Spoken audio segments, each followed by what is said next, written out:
আসসালামু আলাইকুম, আমন্ত্রণ জানাচ্ছি চ্যানেল আই সংবাদে আপনাদের সাথে আছে আমি নবনীতা। বিস্তারিত সংবাদে শুরুতেই জানিয়ে দিচ্ছি ফ্রেশ আটা, ময়দা, সুজি সংবাদ শিরোনাম।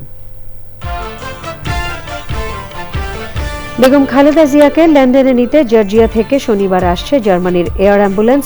রোববার লন্ডন যাত্রায় সাথে থাকছেন পুত্রবধূ ডাক্তার জুবায়েদা রহমান।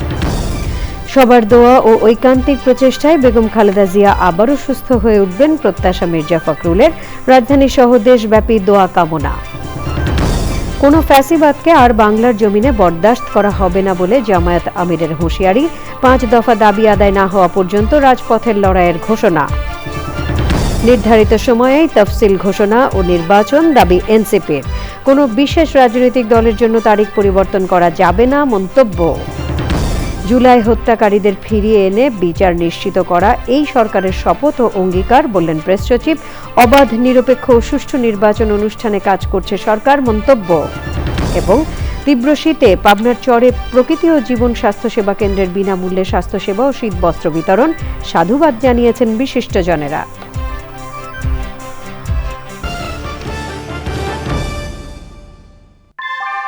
ভূমিকম্প সহনীয় মোস্ট ডিউরেবল দেশের প্রথম থার্মেক্স রড সালাম স্টিল। সালাম স্টিল বোঝে ডিউরেবিলিটি। সালাম still, most durable still.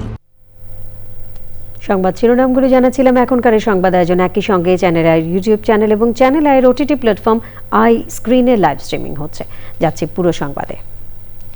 BNP chairperson Begum Khaleda জিয়াকে নিয়ে লন্ডনে যাত্রার উদ্দেশ্যে জর্জিয়ার রাজধানী তিবলিসির শোটা রুস্তাভেলি আন্তর্জাতিক বিমানবন্দর থেকে শনিবার বিকেলে জার্মানির একটি এয়ার অ্যাম্বুলেন্স ঢাকায় পৌঁছাবে। কাতার সরকার জার্মানির এই এয়ার অ্যাম্বুলেন্সটি বেগম খালেদা জিয়াকে লন্ডনে নেয়ার জন্য ভাড়া করেছে। রোববার সকালে এয়ার অ্যাম্বুলেন্সটি খালেদা জিয়াকে নিয়ে রওনা হওয়ার কথা রয়েছে। শুক্রবার সকালে চ্যানেল আই প্রথম এই সংবাদটি প্রচার করে। বিএনপি মহাসচিব মির্জা ফখরুল ইসলাম আলমগীরও বিষয়টি নিশ্চিত করেছেন। বাংলাদেশ সরকার এয়ার অ্যাম্বুলেন্সের এই ফ্লাইটটিকে ডিপ্লোম্যাটিক ফ্লাইট হিসেবে ঘোষণা করেছে। রাষ্ট্রপতি বা প্রধানমন্ত্রীর জন্য যেসব ব্যবস্থা এই ফ্লাইটেও তার সব কিছু করা হবে। পররাষ্ট্র মন্ত্রণালয় এই ফ্লাইটের দেশে বিদেশে সব কমিউনিকেশন দেখভাল করছে। শনিবার বিকেলে ঢাকায় আসার সাথে সাথে এসএসএফ এয়ার অ্যাম্বুলেন্সটি তাদের নিয়ন্ত্রণে নেবে। লন্ডন যাত্রায় বেগম খালেদা জিয়ার সঙ্গে থাকবেন পুত্রবধূ ডাক্তার জুবায়েদা রহমান এবং সৈয়দা শারমিলা রহমান। লন্ডন থেকে সমন্বয় করছেন বিএনপির ভারপ্রাপ্ত চেয়ারম্যান তারেক রহমান। এদিকে সকালে ঢাকায় পৌঁছেই এবং রাতে আবারও এভারকেয়ার হাসপাতালে বেগম খালেদা জিয়াকে দেখতে যান ডাক্তার জুবায়েদা রহমান।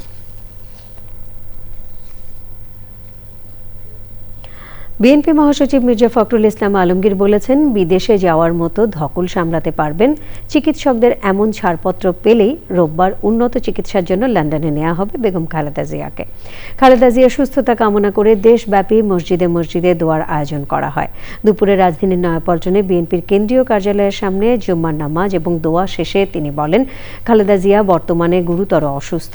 জাতীয় ও আন্তর্জাতিক পর্যায়ের উচ্চমানের চিকিৎসকরা তাঁর চিকিৎসা করছেন। চিকিৎসকরা প্রাণপণ চেষ্টা করছেন। গত 16 বছর তাকে কারাগারে রেখে এবং সঠিক চিকিৎসার অভাবে মৃত্যুর দিকে ঠেলে দেওয়া হয়েছিল। সবার দোয়া ও ঐকান্তিক প্রচেষ্টায় তিনি আবারও সুস্থ হয়ে উঠবেন বলে আশা বিএনপির। সরকার তার প্রতি যে অন্যায় আচরণ করেছেন, নির্যাতন করেছেন, নিপীড়ন করেছেন, দীর্ঘ 6 বছর তাকে কারারুদ্ধ করে রাখা হয়েছে। একটা অপরাধমূলক অবহেলা, চিকিৎসার অভাবের কারণে তিনি আরও অসুস্থ হয়ে পড়েন। তিনি এখনও গুরুতর অসুস্থ, সেই কারণে তিনি ফ্লাই করতে পারবেন কি না সেটা ডাক্তাররা নিশ্চিত করলেই তাকে ফ্লাই করে নিয়ে যাওয়া হবে অ্যাম্বুলেন্সে। বিএনপি চেয়ারপারসন বেগম খালেদা জিয়ার রোগ মুক্তি কামনায় দোয়া মাহফিল হয়েছে জেলায় জেলায়। জেলা বিএনপি ও দলটির অঙ্গ সংগঠন সাবেক প্রধানমন্ত্রীর সুস্থতা কামনায় দোয়ার আয়োজন করে। প্রতিনিধিদের পাঠানো তথ্য ভিডিও চিত্রে রাজীব আহমেদ জানাচ্ছেন। সাবেক প্রধানমন্ত্রী ও বিএনপি চেয়ারপারসন বেগম খালেদা জিয়ার রোগ মুক্তি কামনায় গাজীপুরে দোয়া মাহফিল হয়েছে। কালীগঞ্জ উপজেলার পাঞ্জোরা সরকারি প্রাথমিক বিদ্যালয় মাঠে আয়োজিত অনুষ্ঠানে অতিথি ছিলেন জেলা বিএনপির আহ্বায়ক AKM ফজলুল হক মিলন। কালীগঞ্জ উপজেলা বিএনপি ও সহযোগী সংগঠনের নেতাকর্মী সহ এলাকাবাসীরা এতে অংশগ্রহণ করেন। নরসিংদীর সদর উপজেলার বিভিন্ন মসজিদে ইমাম ওলামা মাশায়েখদের নিয়ে বিএনপি চেয়ারপারসন বেগম খালেদা জিয়ার রোগ মুক্তি কামনায় দোয়া ও মতবিনিময় সভা করেছে জেলা ওলামা দল। অনুষ্ঠানে প্রধান অতিথি ছিলেন বিএনপির যুগ্ম মহাসচিব ও জেলা বিএনপির সভাপতি খায়রুল কবির খোকন।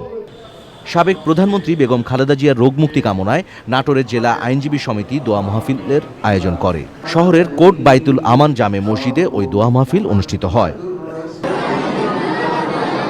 বিএনপি চেয়ারপারসন বেগম খালেদা জিয়ার রোগ মুক্তি ও সুস্থতা কামনা করে বগুড়ায় কোরআন খতম, দোয়া মাহফিল ও খাবার বিতরণ করা হয়েছে। শহরের দত্তবাড়ির রওশন শাহ আনোয়ারুল উলুম তাজবিরুল কোরআন হাফিজিয়া মাদ্রাসায় কোরআন খতমে অংশ নেন ৩ শতাধিক শিক্ষার্থী। ঝিনাইদহের কালীগঞ্জে সরকারি নলডাঙ্গা ভূষণ মাঠে পৌর ও উপজেলা বিএনপির উদ্যোগে দোয়া মাহফিল হয়েছে। চাঁদপুরের মতলব উত্তর উপজেলার সদুল্লাপুর ইউনিয়নের পাঠানবাজার আবেদিয়া উচ্চ বিদ্যালয় মাঠে কোরআনে খতম ও দোয়া মাহফিলের আয়োজন করা হয় বেগম খালেদা জিয়ার রোগ মুক্তি কামনায়। Rajib Ahmed, channel I. চট্টগ্রামে বেগম খালেদা জিয়ার রোগ মুক্তি কামনায় খতমে কোরআন, দোয়া ও মিলাদ মাহফিল হয়েছে। এ সময় 3 বারের প্রধানমন্ত্রী বেগম খালেদা জিয়ার জন্য দেশবাসীর কাছে দোয়া চেয়ে সংক্ষিপ্ত বক্তব্য রাখেন ইসরাফিল খসরু মাহমুদ চৌধুরী। চট্টগ্রাম মহানগর বিএনপি যুগ্ম আহ্বায়ক মোহাম্মদ মিয়া ভোলা, এম এ আজিজ, শফিকুর রহমান স্বপন, মঞ্জুর আলম চৌধুরী, বন্দর শ্রমিক দল সভাপতির নেতা শেখ নুরুল্লাহ বাহার, মহানগর জিপি অ্যাডভোকেট মোহাম্মদ কাশেম, জাতীয়তাবাদী আইনজীবী ফোরামের সাধারণ সম্পাদক অ্যাডভোকেট কামরুল ইসলাম সাজ্জাদ সহ বিএনপি ও অঙ্গ সংগঠনের নেতাকর্মীরা সে সময় ছিলেন।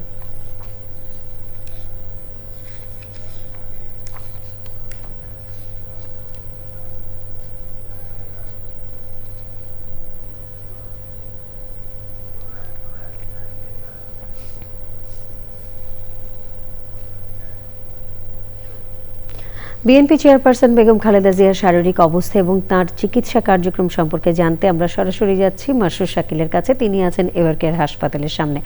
শাকিল, বেগম খালেদা জিয়ার শারীরিক অবস্থা এবং চিকিৎসা কার্যক্রম সম্পর্কে নতুন কি তথ্য আছে আপনার কাছে?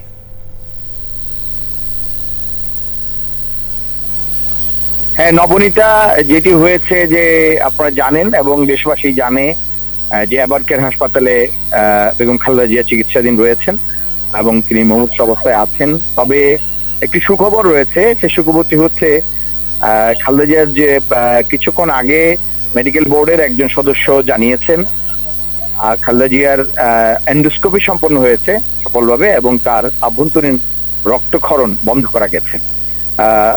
ফলে একটি আশার খবর এটি। আর হলো যে লন্ডন থেকে আসা তারেক রহমানের স্ত্রী অর্থাৎ খালেদা জিয়ার পুত্রবধূ জুবাইদা রহমান রাত 8:30টার দিকে আবার এভারকেয়ার হাসপাতালে এসেছেন এবং তিনি এখনো পর্যন্ত ভেতরে আছেন। সেই হিসাবে আমরা বলতে পারি যে এই কয়েকদিনের মধ্যে সবচেয়ে ভালো খবর হলো যে রক্তক্ষরণটি, তার যে অভ্যন্তরীণ রক্তক্ষরণটি বন্ধ হয়েছে এবং এন্ডোস্কোপি সফলভাবে হয়েছে। এই ছিল আর মূলত এখানকার সর্বশেষ তথ্য। পরবর্তীতে দেশবাসী এবং আপনারা জানেন যে খালেদা জিয়ার শারীরিক অবস্থা বিবেচনায় নিয়ে তাকে যে উন্নত চিকিৎসার জন্য লন্ডন নিয়ে যাওয়া হবে সেটি ব্যাপারে সিদ্ধান্ত হবে এবং পরবর্তী পদক্ষেপগুলো নেওয়া হবে। নবনীতা। শাকিল, ধন্যবাদ আপনাকে। আমরা পরবর্তীতে আপনার সাথে আবার যোগাযোগ করব। বাংলাদেশ জামায়াতে ইসলামীর আমির ডাক্তার শফিকুর রহমান বলেছেন, ফ্যাসিবাদ বিদায় নিলেও দেশ ফ্যাসিবাদ মুক্ত হয়নি। আন্দোলনরত 8 দলের 5 দফা দাবি পূরণ না হওয়া পর্যন্ত রাজপথের লড়াই অব্যাহত থাকবে। শুক্রবার চট্টগ্রামের লালদিঘি ময়দানে 8 দলীয় জোটের বিভাগীয় মহাসমাবেশে এসব কথা বলেন তিনি। চট্টগ্রাম থেকে চৌধুরী ফরিদের পাঠানো তথ্য, ভিডিও চিত্রে তাফহিমুল ইসলাম জানাচ্ছেন।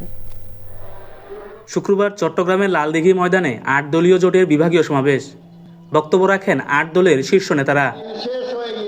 সমাবেশে 8 দলের নেতারা বলেন, গরিব দুঃখী মেহনতি মানুষের রক্তে গড়া বাংলাদেশে কোনো বৈষম্য থাকবে না। একটি শ্রেণী বিশেষের কাছে রাষ্ট্রের যাবতীয় সম্পদ কুক্ষিগত হবে। সেই বিজাতীয় পুঁজিবাদী অর্থ ব্যবস্থার কবর তৈরি করে সেই ধ্বংসস্তূপের উপর আল্লাহর কোরআনের অর্থ ব্যবস্থা বাস্তবায়ন করা হবে। একটা নির্বাচন হবে, গ্রহণযোগ্য নির্বাচন। যে নির্বাচনের সময় অংশগ্রহণ করবে সময় থাকবে, কোনো গুন্ডা থাকবে না, মাস্তান থাকবে না, কেন্দ্র দখল চলবে না, কাউকে হুমকি ধুমকি দেওয়া চলবে না। বর্তমান প্রত্যেকের নীতি আদর্শ রক্ষা করার জন্য, বাস্তবায়নের জন্য চেষ্টা করবে। সেই সুযোগ লেভেল প্লেইং ফিল্ড সরকারকে গ্রহণ করতে হবে। জামায়াতে ইসলামীর আমির ডাক্তার শফিকুর রহমান সমাবেশে প্রধান অতিথির বক্তব্যে বলেন, আগামী নির্বাচনে 18 কোটি মানুষের আকাঙ্ক্ষার বিজয় দেখতে চায় 8 দল। কোন ফ্যাসিবাদকে আর বাংলার জমিনে বরদাস্ত করা হবে না ইনশাআল্লাহ। কেউ যদি ফ্যাসিবাদের ভাষায় আবার কথা বলেন, কেউ যদি আবার ফ্যাসিবাদীদের মতো আচরণ করেন, তারা কোন পথ খুঁজে পাবেন আমরা জানি না, কিন্তু আমরা তাদেরকে পরিষ্কারভাবে বলে দিতে চাই, বাংলার জমিনে এই দেশের আপামর ছাত্র তরুণ মেহনতি জনতার ফ্যাসিবাদকে বরদাস্ত করবে না। আমরা অতীতে রুখে দিয়েছিলাম আল্লাহর পর ভরসা করে, ভবিষ্যতেও কেউ মাথা তুললে তাও রুখে দেওয়া হবে। সমাবেশে 8 দলের নেতারা বলেন, ঐক্যবদ্ধ থাকলে আগামীতে ইসলামী দলগুলো ক্ষমতায় যাবে।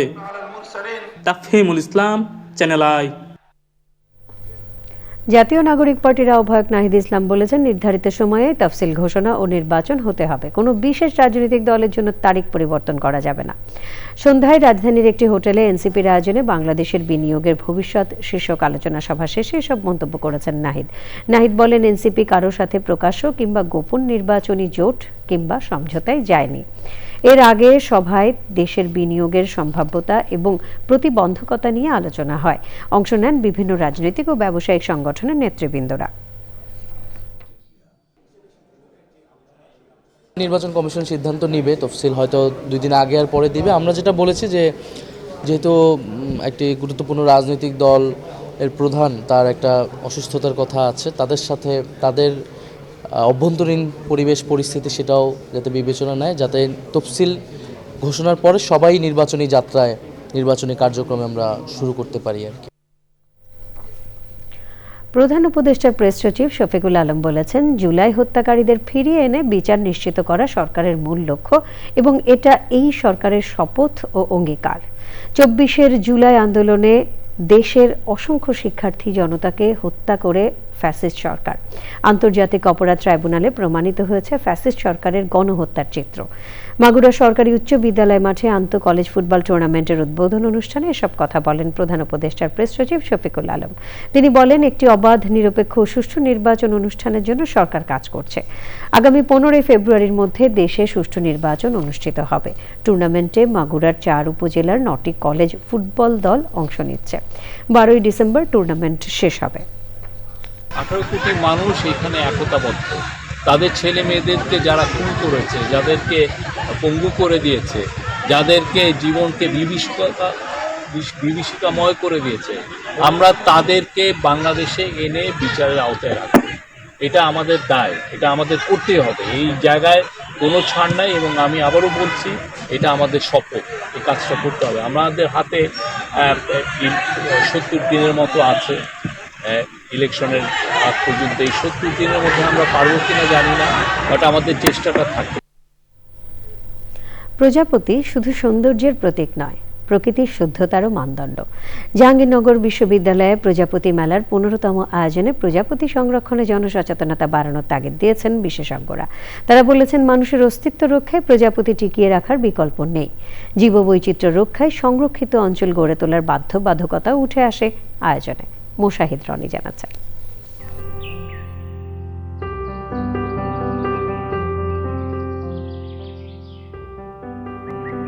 একটি শুঁয়োপোকার জন্য যা পৃথিবীর শেষ, বাকি সকলের জন্য তা হলো একটি প্রজাপতি।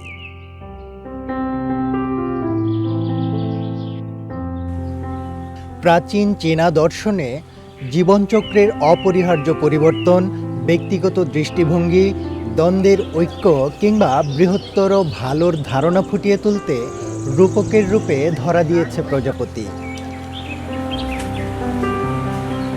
অল্প দিনের জীবনচক্রের প্রজাপতি শুধু সৌন্দর্যের প্রতীকী নয়, বরং পরিবেশের ভূমিকাও অপরিসীম। কিন্তু জানার স্বল্পতা ও অসচেতনতায় প্রকৃতি থেকে হারিয়ে যাচ্ছে প্রজাপতি।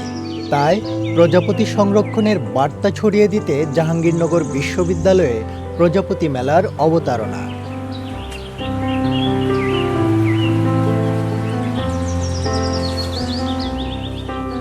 বর্ণাঢ্য শোভাযাত্রা, জীবন্ত প্রজাপতির প্রদর্শনী, স্টলে স্টলে সচেতনতার বার্তা নিয়ে বিচিত্র আয়োজন এবং ছবি আঁকা প্রতিযোগিতায় উঠে আসে প্রজাপতি সংরক্ষণের তাগিদ।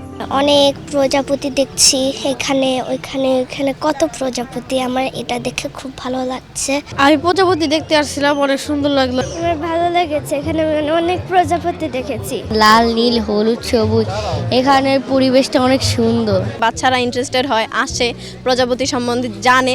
প্রজাপতি যদি হারিয়েই যায় তাহলে আমাদের জীববৈচিত্র্যের ভিতরে প্রভাব পড়বে। কোনো অঞ্চলে যদি আমরা প্রজাপতি না পাই তো বুঝতে পারবো ওই জায়গার পরিবেশটা খারাপ হয়ে যাচ্ছে। বিশ্ববিদ্যালয়ে এটা সীমাবদ্ধ থাকা উচিত না, প্রতিটা স্কুল কলেজেও এটা ছড়িয়ে পড়া উচিত। আমাদের কাছে যা এলোমেলো ওড়াউড়ি, বাস্তুতন্ত্রে তা পরাগায়নের সবচেয়ে গুরুত্বপূর্ণ পদক্ষেপ। আমাদের যুক্তি তর্ক দিয়ে আমাদের জ্ঞানের যে জায়গাটা, আমাদের যে প্রকৃতির প্রতি দায়িত্বশীলের জায়গাটা, সেটি গড়ে উঠবে। ছোট্ট জীবনে প্রজাপতি তার সৌন্দর্য দিয়েই হোক অথবা তার যে পরাগায়ন এবং অন্যান্য প্রাকৃতিক ইকোসিস্টেমে যে ভূমিকা পালন করে, তার মাধ্যমেই আমাদের প্রকৃতি টিকে আছে, আমরা টিকে আছি। মানুষের জীবন প্রজাপতির থেকে শিক্ষা নিক, মানুষের জীবন প্রজাপতির মতোই সার্থক হয়ে উঠুক। খাদ্য শৃঙ্খল সহ প্রকৃতিচক্রের অতি গুরুত্বপূর্ণ অংশ প্রজাপতি, কিন্তু মানুষের আগ্রাসন ও জলবায়ু পরিবর্তনে কমে যাচ্ছে এদের সংখ্যা। পাখি, সরীসৃপ, স্তন্যপায়ী, উভচর প্রাণী, মৎস্য, প্রজাপতি বা অন্য কীটপতঙ্গ সব আলাদা আলাদা। আসলে প্রকৃতিকে তো টুকরো করা যায় না, এটি সবসময় সমন্বিত থাকে। মানুষ প্রজাপতির কি দায়িত্ব নেবে? মানুষ তো মানব জাতিরই দায়িত্ব নিচ্ছে না। প্রজাপতি আমাদের শিখিয়ে দিয়েছে যে প্রথমত যদি কোনো জিনিসের মূল্য থাকে, প্রজাপতি যদি তার মধ্যে পড়ে, তার প্রতি আমাদের মোরাল ডিউটি আছে। এবার প্রকৃতি সংরক্ষণে সার্বিক অবদানের জন্য বাটারফ্লাই অ্যাওয়ার্ড পেয়েছেন ডক্টর মোহাম্মদ আলী রেজা খান। এছাড়াও ফটোগ্রাফি প্রতিযোগিতা, গণমাধ্যম এবং বাটারফ্লাই ইয়ং এনথুসিয়াস্ট অ্যাওয়ার্ড প্রদান করা হয় বিজয়ীদের মাঝে। কোথায় পেলে ভাই এমন রঙিন পাখা? Moshahid Roni, channel I, Savar, Dhaka. জেকে বসা শীতে চরম ভোগান্তিতে উত্তরের জনপদ। হিমেল হাওয়া, ঘন কুয়াশা আর শীতজনিত রোগে স্থবির পাবনার জনজীবন। এমন পরিস্থিতিতে জেলার দুর্গম ঢালার চরে বিনামূল্যে স্বাস্থ্যসেবা ও শীতবস্ত্র দিয়েছে প্রকৃতি ও জীবন স্বাস্থ্যসেবা কেন্দ্র। মানবিক সুবিধা বঞ্চিতদের পাশে দাঁড়ানোই সাধুবাদ বিশিষ্টজনদের। আব্দুল করিমের ভিডিও চিত্রে আরও জানাচ্ছেন মোশাহিদ রনি।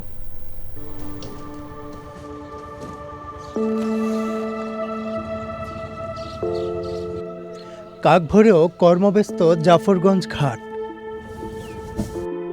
কুয়াশা ভেজা সকালে যমুনাপাড়ের সূর্যোদয় যতটা স্নিগ্ধ, নদী পেরিয়ে পাবনার প্রান্তিক জনপদ ঢালারচরের জীবন জীবিকা ততটাই দারিদ্র, রোগ শোক আর প্রতিকূলতার কষাঘাতে জর্জরিত।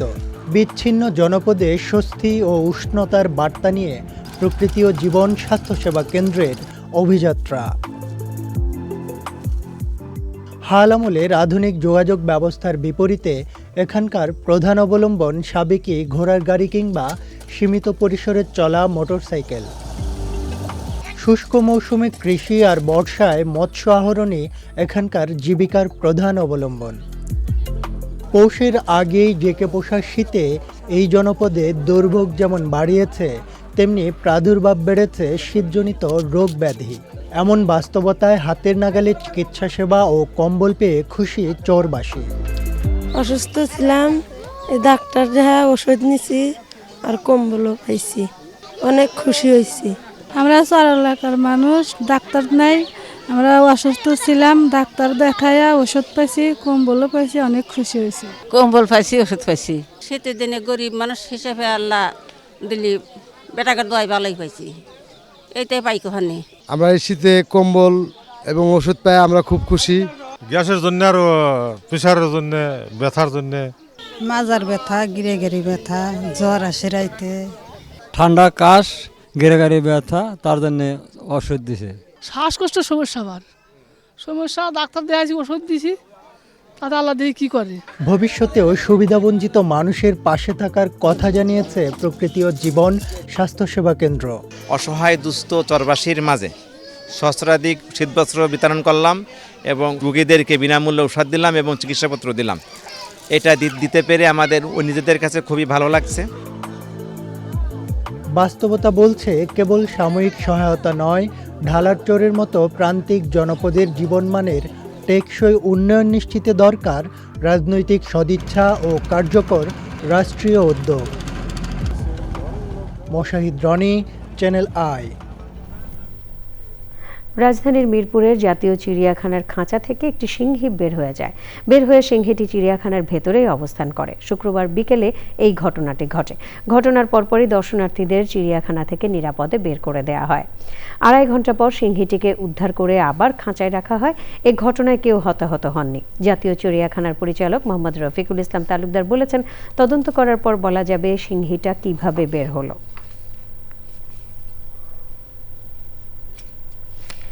পররাষ্ট্র উপদেষ্টা মোহাম্মদ তৌহিদ হোসেন বলেছেন, শেখ হাসিনাকে দেশে ফেরাতে ভারতের ইতিবাচক সাড়া পাওয়া যায়নি।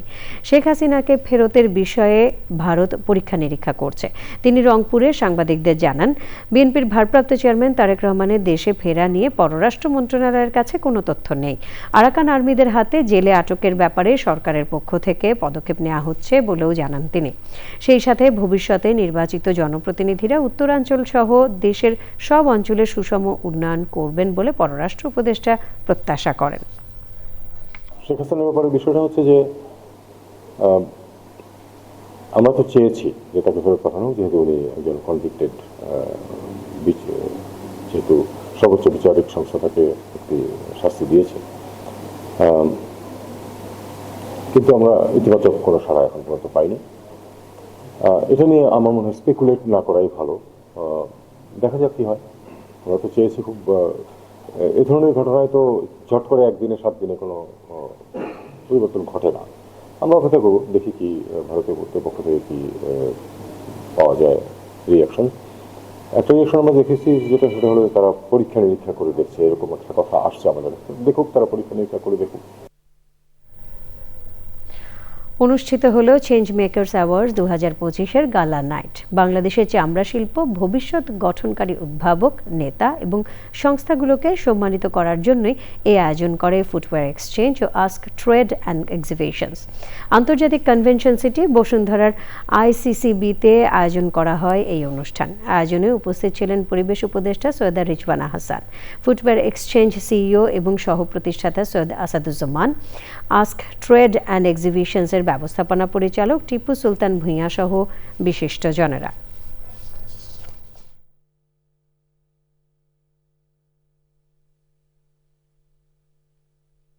তো আপনারা বাংলাদেশের অ্যাম্বাসেডর হয়ে যখন যাচ্ছেন, বাংলাদেশের অ্যাম্বাসেডর জানি গুডউইলটা নিয়ে হতে পারে, আমরা যেন আবার মুখোমুখি দাঁড়িয়ে না যাই যেখানে কমপ্লায়েন্স হচ্ছে না। তো যাত্রার শুরুটা সকলেরই কঠিন হয়। আশা করি আজকে এই পর্যায়ে এসছেন, আপনারা একটা বড় প্রোগ্রাম করছেন, সবাইকে উৎসাহিত করছেন। সরকারের পক্ষ থেকেও আপনাদের জন্য উৎসাহ থাকলো, এটা আপনাদের রপ্তানির জন্য উৎসাহ থাকলো, এমপ্লয়মেন্টের জন্য উৎসাহ থাকলো। একই সাথে আপনারা যেন পরিবেশ বান্ধবভাবে পরিচালিত হতে পারেন সেটার জন্য উৎসাহিত থাকলো। আবারও আজকে যারা বিজয়ী হয়েছেন তাদেরকে অভিনন্দন জানাচ্ছি। সম্প্রতি দেশ জুড়ে ঘন ঘন ভূকম্পন অনুভূত হওয়ায় আতঙ্কিত সাধারণ মানুষ, বাড়ছে উদ্বেগ। বিশেষজ্ঞরা বলছেন, 21শে নভেম্বরের বড় ভূমিকম্পের পর অনেকগুলি আফটার শকের অংশ। ভূমিকম্পের উৎস ইন্দো বার্মা মেগাথ্রাস্টে এখনও বিপুল পরিমাণ শক্তি জমা আছে উল্লেখ করে এ বিষয়ে আতঙ্কিত না হয়ে এখন থেকে সতর্ক হয়ে প্রস্তুতি নেয়ার পরামর্শ দিয়েছেন বিশেষজ্ঞরা। শহীদুল্লাহ রাজু জানাচ্ছেন।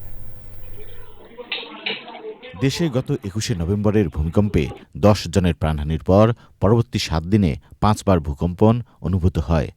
ঘন ঘন এই ভূকম্পন মানুষের মনে আতঙ্কের জন্ম দিয়েছে। ভূমিকম্প বিশেষজ্ঞরা বলছেন, দেশের 2টি প্রধান ফাটলরেখার একটি হল ডাউকি ফাটলরেখা ও 2টি বড় টেকটনিক প্লেট একে অপরের নিচে চাপ দেওয়ার কারণে তৈরি হওয়া ইন্দো বার্মা মেগাথ্রাস্ট। এর বাইরে সীতাকুণ্ডের উপকূলীয় ফাটলরেখা, মধুপুর, শাহজি বাজার, জাফলং ও কুমিল্লা ফাটলরেখা রয়েছে। এছাড়া ধুবড়ী ও ময়মনসিংহের দুর্গাপুরে 2টি ব্লাইন্ড ফল্টের কথাও বলছেন বিশেষজ্ঞরা। একটা হচ্ছে ডাউকি ফল্ট আর একটা হচ্ছে সাবডাকশন জোন। যে পরিমাণ শক্তি জমা হয়ে আছে, এই শক্তিটা 8.2 থেকে 9। পৃথিবীর অন্যান্য সাবডাকশন জোনে যেটা দেখা গেছে, যে পরিমাণ শক্তি জমা হয়ে থাকে তার 65 থেকে 80% শক্তি একবারে হঠাৎ বের হয়ে যায়। খাত হতো তাহলে কিন্তু আফটার শক 1 বছর পর্যন্ত চলতে পারতো, কিন্তু এটা যদি 5.7 আমার মনে হয় আর 2-1 দিন হয়তো হতে পারে, নাও হতে পারে, বাট মোটামুটি আর্থকুয়েকের যে এই এখনকার যেই কি বলা উচিত সাইকেলটা, সেটা হয়তো থমকে যাবে আর কয়েকদিনের মধ্যে। ছোট ছোট ভূমিকম্পগুলো বড় ভূমিকম্পের ঝুঁকি কমাবে কিনা এমন প্রশ্নের উত্তরে বিশেষজ্ঞরা বলছেন এটি বড় ভূমিকম্পের ঝুঁকিকে অতটা প্রভাবিত করবে না। ছোট ছোট ভূমিকম্প যেটা হচ্ছে সেটা কি বড় ভূমিকম্পের আলামত, না এটা আস্তে আস্তে বড় ভূমিকম্পের আপনার সম্ভাবনাটাকে কমিয়ে দিচ্ছে? সেদিন যে ভূমিকম্পটা হলো এবং তারপরে যে আফটার শক হলো 2 দিন এবং আরও 2 দিন গ্যাপ দিয়ে টোটাল শক্তিটা যদি আপনি যোগ করেন, তাহলে যে পরিমাণ শক্তির জমা হওয়ার কথা আমরা বলছি তার তুলনায় ওটা কত পার্সেন্ট, ওটা হিসাব করেছে 1%। 4 নিচে খুব একটা ক্ষতি করে না। 5 মাত্রার ভূমিকম্প হচ্ছে হিরোশিমা নাগাসাকিতে একটা অ্যাটমিক বোম তার সমান এনার্জি।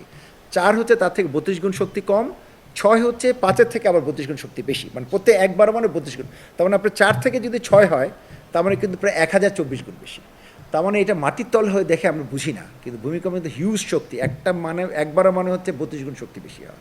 তার মানে একটা 4-এর যেই ধ্বংসের ক্ষমতা 5-এর ধ্বংসের ক্ষমতা তার থেকে অনেক গুণ বেশি।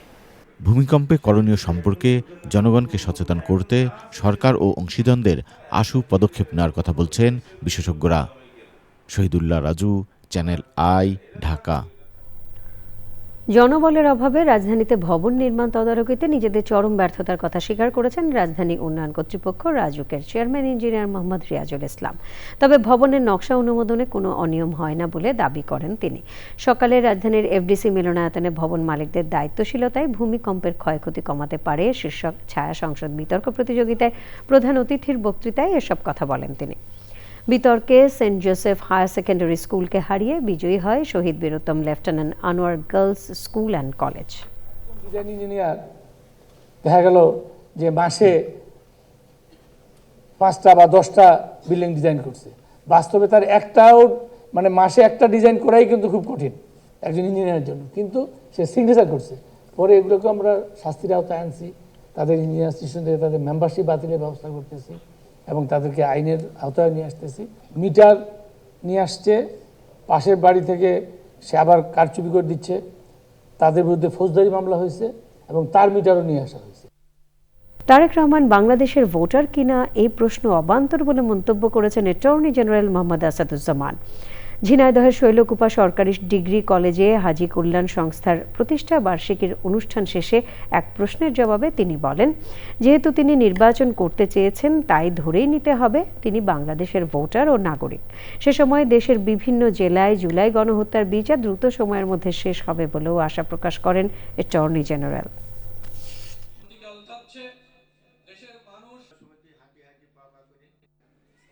উনি খুব ভালো করে জানেন যে ভোট করতে হলে কি কি করতে হয়, সুতরাং উনি ভোটার হয়েছেন কি হননি এই প্রশ্ন অবান্তর। দ্রুততম নিষ্পত্তি করার জন্য বিচার বিভাগ সংস্কারের পার্ট হিসাবে ইতিমধ্যেই সারা বাংলাদেশে বিভিন্ন আদালত প্রতিষ্ঠিত হয়েছে, ফলে মেন ট্রায়ালের উপরে যে ফোকাস সেটা দেওয়ার জন্য ওই আদালতগুলোকে সংশ্লিষ্ট সাবজেক্ট চলে গেলে ট্রায়ালগুলো দ্রুততম সময়ে শেষ করা যাবে বলে আমরা বিশ্বাস রাখি এবং সেই প্রক্রিয়া সেই পথ ধরে আমরা হেঁটে চলেছি। পশ্চিমা চাপের মধ্যে পারস্পরিক সমর্থন আরও বাড়ানোর বার্তা দিয়েছে রাশিয়া ও ভারত। রুশ প্রেসিডেন্ট ভ্লাদিমির পুতিনের ভারত সফরে বড় ধরনের কোনো সমঝোতায় না এলেও বাণিজ্য সম্প্রসারণে একাধিক চুক্তি করেছে মস্কো ও নয়াদিল্লি। বিশ্লেষকরা বলছেন পশ্চিমা চাপ যে দুদেশের সম্পর্কে প্রভাব ফেলতে পারেনি সে বার্তাই এসেছে পুতিনের দিল্লি সফরে। লুৎফুর রহমান সোহাগ জানাচ্ছেন।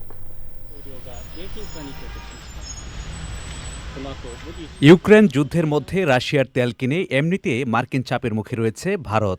এই অবস্থায় দিল্লি এসে রুশ প্রেসিডেন্ট ভ্লাদিমির পুতিন জানালেন ভারতে নিরবচ্ছিন্ন জ্বালানি সরবরাহ করতে চায় মস্কো। দিল্লি ওয়াশিংটনের সম্পর্কে টানাপোড়েনের মধ্যে পুতিনের এই সফর ছিল বিশ্বের মনোযোগের কেন্দ্রে।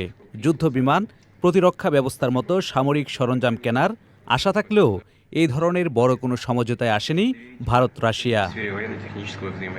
তবে জাহাজ নির্মাণ, নতুন সমুদ্রপথে বিনিয়োগসহ বাণিজ্য বাড়ানোর অনেক উদ্যোগের কথা জানালেন দুই রাষ্ট্রপ্রধান।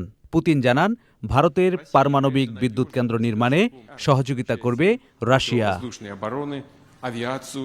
মার্কিন নিষেধাজ্ঞায় ভারতে রুশ তেল আমদানি কমলেও পুতিনের আশা দুই দেশের $60 বিলিয়ন দ্বিপাক্ষিক বাণিজ্য ভবিষ্যতে $100 বিলিয়ন দাঁড়াবে। আর ভারতের প্রধানমন্ত্রী নরেন্দ্র মোদি জানালেন, ইউক্রেন ইস্যুতে টেকসই সমাধানে সহযোগিতায় প্রস্তুত নয়াদিল্লি। নরেন্দ্র মোদি ও ভ্লাদিমির পুতিনের বার্তা, পশ্চিমা চাপের মধ্যেও বহুমুখী বিশ্ব গড়তে সম্পর্ক আরও ঘনিষ্ঠ করতে চায় Bharat Russia. Lutforrahman Sohag, channel I. এবারে আই স্ক্রিন সাংস্কৃতিক সংবাদ।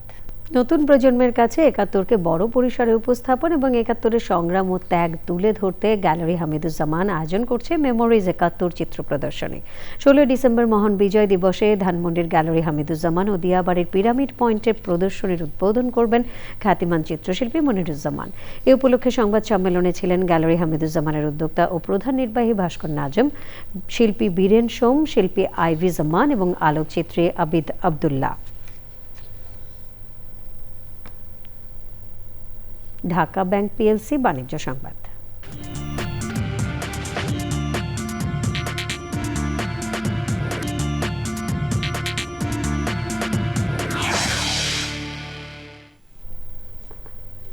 চট্টগ্রাম বন্দরে নিউমোরিং কন্টেইনার টার্মিনাল এনসিটির ইজারা বন্ধ, লালদিয়ার চর এবং পানগাঁও ইজারা চুক্তি বাতিলের দাবিতে চট্টগ্রাম শ্রমিক কর্মচারী ঐক্য পরিষদ জনসভা ও মশাল মিছিল করেছে। জাতীয়তাবাদী শ্রমিক দলের বিভাগীয় সাধারণ সম্পাদক ও বন্দর সিবিএর সাবেক সাধারণ সম্পাদক কাজী শেখ নুরুল্লাহ বাহারের সভাপতিত্বে বক্তৃতা করেন টিইউসি কেন্দ্রীয় কমিটির সংগঠক ফজলুল কবির মিন্টু, চট্টগ্রাম জেলা কমিটির সভাপতি ও শ্রম সংস্কার কমিশনের সদস্য তপন দত্ত, বাংলাদেশ শ্রমিক ফেডারেশনের সভাপতি এসকে খোদা তোতন এবং অন্যরা। সমাবেশে 10 ডিসেম্বর দেওয়ানহাট মোড় থেকে বন্দর অভিমুখে লাল পতাকা গণমিছিল কর্মসূচির ঘোষণা দেন। সিএমএইচ-এর বাইরে প্রথমবারের মতো সরকারি হাসপাতালে জরুরি বিভাগে নিবিড় পরিচর্যা সেবা আইসিইউ সুবিধা চালু হচ্ছে sir Salimullah medical college Mitford হাসপাতালে। সোমবার থেকে রোগীরা এই সেবা পাবেন বলে জানিয়েছেন হাসপাতালের বিদায়ী পরিচালক ব্রিগেডিয়ার জেনারেল মাজহারুল ইসলাম খান। সরকারি বেসরকারি অংশীদারিত্বের ভিত্তিতে এক একটি আইসিইউ চালু করতে কমপক্ষে 20 থেকে 25 লাখ টাকা খরচ হয়েছে। রিজভী নওয়াজ জানাচ্ছেন। বাংলাদেশের সবচেয়ে পুরনো sir Salimullah medical college Mitford হাসপাতাল। 1858 সালের 1 মে চালু হওয়া 100 শয্যার হাসপাতালটির নামকরণ করা হয় ঢাকা জেলার কালেক্টর এবং ঢাকা প্রাদেশিক আপিল আদালতের দ্বিতীয় বিচারক রবার্ট মিটফোর্ডের নামে। 1835 সালে ঢাকাবাসীর কল্যাণে রবার্ট মিটফোর্ডের দান করা 1,77,000 রুপির একটি অংশ দিয়ে বুড়িগঙ্গা নদীর তীরে ছোটকাটার পাকুড়তলী এলাকায় ওলান্দাজ কুঠি ভেঙে তৈরি হয় হাসপাতাল। কালের বিবর্তনে হাসপাতালের অনেক আধুনিকায়ন হয়েছে, তবে জরুরি বিভাগে আইসিইউ সুবিধা চালু হচ্ছে 166 বছর পর। এখানে আমাদের all source of emergency management করা যাবে। এই যে আসছে রোগীগুলো কি এটা কি হার্টের নাকি পেটের ব্যথা, এই চিন্তা করতে করতেই কিন্তু সময় নষ্ট। পোর্টেবল এক্সরে ব্যবস্থা করা হয়েছে, পোর্টেবল আল্ট্রাসাউন্ড আছে, পোর্টেবল ইকোটা করতে পারিনি, বাট আমাদের ইকোর ব্যবস্থা একটা হয়ে যাবে। খুবই ট্যাক্টফুল এখানে আমি এক্সরে বসাইছি। দুটো সিরিয়াস সলিমুল্লাহ মেডিকেল কলেজে 24/7 সার্ভিস দিবি ইনশাল্লাহ। আমি এই যে 3টা বিছানা, এই 3টা বিছানা কিন্তু আমাদের post operative and if necessary it can be used as এসডিইউ। একটা হসপিটালের এন্ট্রান্সের মধ্যে ঢুকেই মানে আপনার আইসিইউ সাপোর্ট পেয়ে যাবে, এটা কিন্তু সাংঘাতিক ব্যাপার। স্যার সলিমুল্লাহ মেডিকেল কলেজের শিক্ষার্থী বলেই হয়তো সরকারি বরাদ্দের জন্য অপেক্ষায় না থেকে বন্ধু পরিচিত জন কর্পোরেট প্রতিষ্ঠানের সহযোগিতায় সরকারের দেওয়া অ্যাসাইনমেন্ট নির্ধারিত সময়ে শেষ করেছেন মাজহারুল ইসলাম খান। আপনারা যা দেখছেন না, সব কিছু সরকারি অনুদান না, এই দান অনুদানের মতো করে আপনার মতো কেউ না কেউ আমাদের দিয়েছে, সেটাতে করা। সেন্ট্রাল গ্যাস সিস্টেম এটা যদি সরকারিভাবে করতে যাই দেখুন নিদেন পক্ষে 6 থেকে 8 মাস। বিভাগীয় এবং জেলার হাসপাতালে এই সুবিধা চালু করা গেলে অনেক রোগীর জীবন বেঁচে যাবে, আশা তার। আমাকে মনে রাখার দরকার নেই, যেটা চালু করে দিয়েছে এটা বন্ধ করে না। Rizvi Nawaz, channel I, Dhaka. মুন্সিগঞ্জে বিএনপি ও অঙ্গ সংগঠনের উদ্যোগে সাবেক প্রধানমন্ত্রী ও বিএনপি চেয়ারপারসন বেগম খালেদা জিয়ার রোগ মুক্তি কামনায় গণমোনাজাত ও আলোচনা সভা হয়েছে। প্রধান অতিথির বক্তব্যে বিএনপির কেন্দ্রীয় vice chairman doctor Asaduzzaman Ripon বলেছেন, নির্বাচন নিয়ে মানুষ যখন উদ্বেগ ও সংশয়ে, তখনই বেগম খালেদা জিয়ার অসুস্থতা দেশবাসীকে চিন্তায় ফেলে দিয়েছে। এ সময় ছিলেন উপজেলা যুবদলের সাবেক সভাপতি সোলাইমান তপু, যুগ্ম আহ্বায়ক বাজিদ হোসেন এবং অন্যরা। আলোচনা সভা শেষে ডক্টর আসাদুজ্জামান রিপন বেগম খালেদা জিয়ার সুস্থতা কামনায় নিজেই গণমোনাজাত পরিচালনা করেন। ইসলামী সম্মেলন উপলক্ষে ছাত্র সম্মেলন আয়োজন করেছে জাকের পার্টি ছাত্র ফ্রন্ট। রাজধানীর ইসিবি চত্বরে এই ছাত্র সম্মেলন অনুষ্ঠিত হয়। জাকের পার্টি ছাত্র ফ্রন্ট ঢাকা মহানগরের আয়োজনে অনুষ্ঠানে প্রধান অতিথি ছিলেন জাকের পার্টির সিনিয়র ভাইস চেয়ারম্যান সায়েম আমির ফয়সাল, ছাত্র ফ্রন্টের সহসভাপতি রাশিদুল ইসলাম বাবু সহ ঢাকা মহানগরীর নেতাকর্মীরা উপস্থিত ছিলেন। অনুষ্ঠানে বক্তারা বলেন, সব ছাত্র সংগঠনের বিরুদ্ধে নানান অভিযোগ রয়েছে, কিন্তু জাকের পার্টি ছাত্র ফ্রন্টের কোনো অভিযোগ নেই। দেশের ছাত্র সমাজের জন্যই এই ছাত্র সংগঠন কাজ করে যাচ্ছে। এই সময় 2026 সালের ইসলামী সম্মেলন সফল করার জন্য দিক নির্দেশনা দেওয়া হয়। এরই সাথে সংবাদের শেষ ভাগে আমরা সবশেষে ফ্রেশ আটা, ময়দা, সুজি সংবাদ শিরোনামগুলো জানিয়ে দিচ্ছি আরও একবার। বেগম খালেদা জিয়াকে লন্ডনে নিতে জর্জিয়া থেকে শনিবার আসছে জার্মানির এয়ার অ্যাম্বুলেন্স। রোববার লন্ডন যাত্রায় সাথে থাকছেন পুত্রবধূ ডাক্তার জোবায়দা রহমান। সবার দোয়া ও ঐকান্তিক প্রচেষ্টায় বেগম খালেদা জিয়া আবারও সুস্থ হয়ে উঠবেন, প্রত্যাশা মির্জা ফখরুলের। রাজধানী সহ দেশব্যাপী দোয়া কামনা। কোনো ফ্যাসিবাদকে আর বাংলার জমিনে বরদাস্ত করা হবে না বলে জামায়াত আমিরের হুঁশিয়ারি। 5 দফা দাবি আদায় না হওয়া পর্যন্ত রাজপথের লড়াইয়ের ঘোষণা। নির্ধারিত সময়ে তফসিল ঘোষণা ও নির্বাচন দাবি এনসিপির। কোনো বিশেষ রাজনৈতিক দলের জন্য তারিখ পরিবর্তন করা যাবে না মন্তব্য। জুলাই হত্যাকারীদের ফিরিয়ে এনে বিচার নিশ্চিত করা এই সরকারের শপথ ও অঙ্গীকার, বললেন প্রেস সচিব। অবাধ, নিরপেক্ষ ও সুষ্ঠু নির্বাচন অনুষ্ঠানে কাজ করছে সরকার মন্তব্য। এবং তীব্র শীতে পাবনার চরে প্রকৃতি ও জীবন স্বাস্থ্যসেবা কেন্দ্রের বিনামূল্যে স্বাস্থ্যসেবা ও শীতবস্ত্র বিতরণ। সাধুবাদ জানিয়েছেন বিশিষ্টজনেরা।